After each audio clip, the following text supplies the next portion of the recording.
Assalamualaikum warahmatullahi wabarakatuh. Perkenalkan, kami dari kelompok 3 yang pada kesempatan kali ini kami akan mempresentasikan hasil dari diskusi kami yang berjudul Karakteristik dan Kunci Sukses Pemasaran Syariah. Sebelumnya perkenalkan dulu, saya Vicky Uliatunisa dan nanti ada partner saya bernama Naila Husna. Oke, untuk kali ini izinkan kami untuk memaparkan materi pada pertemuan kali ini. Menurut Hermawan Kartajaya dan Muhammad Syakir Sula, pemasaran syariah adalah sebuah disiplin bisnis strategi yang mengarahkan proses penciptaan, penawaran, dan perubahan value dari suatu inisiator kepada stakeholdernya, yang dalam keseluruhan prosesnya sesuai dengan akad dan prinsip-prinsip muamalah dalam Islam. Dari hal tersebut dapat diketahui bahwa dalam pemasaran syariah seluruh proses, baik proses penciptaan, penawaran maupun perubahan nilai, tidak boleh ada hal-hal yang bertentangan dengan akad dan prinsip-prinsip muamalah secara Islam. Karakteristik pemasaran syariah. Menurut Hermawan Kartajaya dan Muhammad Syakir Sula, ada 4 karakteristik marketing syariah yang dapat menjadi panduan bagi para pemasar. Yang pertama itu ada taistis atau rabaniyah. Salah satu ciri khas syariah marketing yang tidak dimiliki dalam pemasaran konvensional yang dikenal selama ini adalah sifatnya yang religius atau diniyah.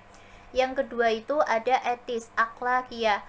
Keistimewaan yang lain dari syariah marketing selain karena taitis rabaniyah juga karena syariah marketing sangat mengedepankan masalah akhlak, moral, dan etika dalam seluruh aspek kegiatannya. Yang ketiga itu ada realistis, al-waqiyah. Syariah marketing bukanlah konsep yang eksklusif, fanatis, dan modernitas atau kaku. Yang keempat itu ada humanistis, al-insaniyah. Keistimewaan marketing syariah yang lain adalah sifatnya yang humanistis secara universal. Kemudian ada keunggulan pemasaran syariah. Dengan merujuk pada karakteristik, nilai, landasan, dan tujuan yang ingin dicapai, maka keunggulan pemasaran syariah sebagai berikut. Yang pertama itu, nilai pemasaran syariah bersifat fleksibel, di mana seluruh nilai-nilai yang dimiliki oleh pemasaran syariah bersifat inklusif untuk siapa saja, dari golongan mana saja, dan dari agama apa saja.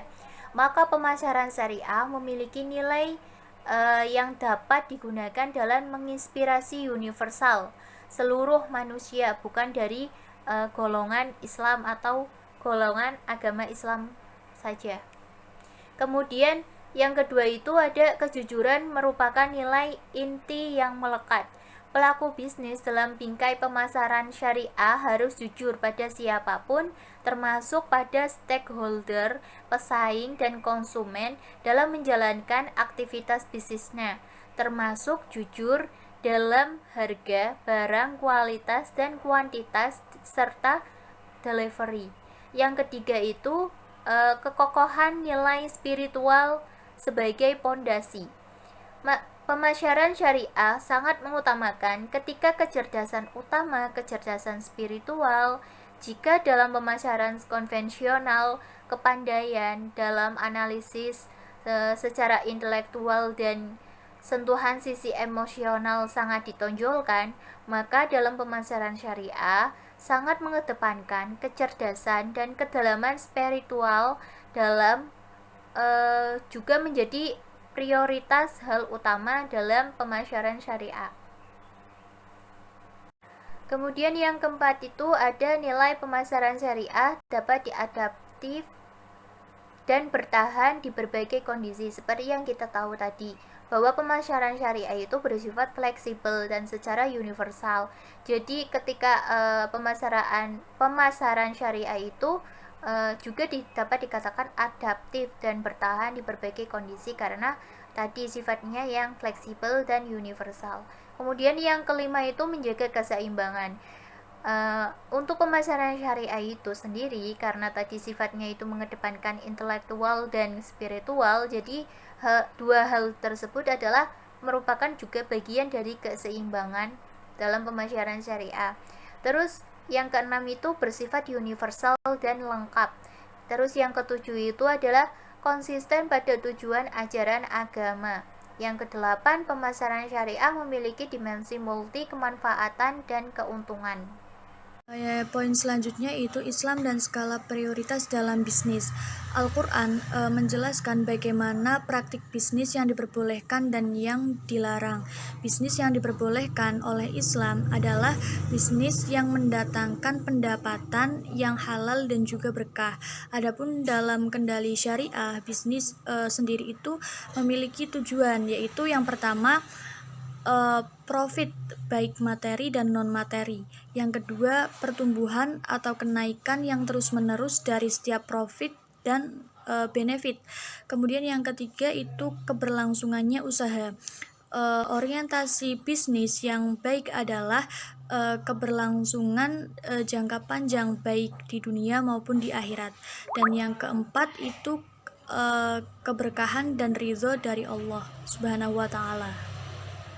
Kemudian skala prioritas. Skala prioritas itu sendiri itu adalah tingkat-tingkat yang memiliki kriteria tertentu atas segala sesuatu yang diutamakan. Berikut adalah beberapa hal yang memengaruhi skala prioritas. Yang pertama, tingkat urgensinya, yang mana yang harus didahulukan. Yang kedua, kesempatan yang dimiliki. Yang ketiga, pertimbangan masa depan. Yang keempat, kemampuan diri. Yang kelima, tingkat pendapatan. Yang keenam, status sosial. Dan yang ketujuh adalah lingkungan. Kemudian 4 sifat Rasulullah SAW sebagai modal penting dalam memenangkan persaingan di era modern. Yang pertama itu adalah sidik atau benar. Sidik artinya memiliki kejujuran dan selalu melandasi ucapan, keyakinan, serta perbuatan berdasarkan ajaran Islam. Dalam sebuah bisnis, seorang pelakunya tidak boleh melakukan kebohongan atau terlalu melebih-lebihkan produk yang dijual dengan tujuan agar konsumen tertarik dan berminat untuk membeli. Sedangkan pada kenyataannya produk yang dijual atau disediakan itu tidak sesuai dengan promosi awal atau yang dipromosikannya. Kemudian yang kedua yaitu amanah atau terpercaya.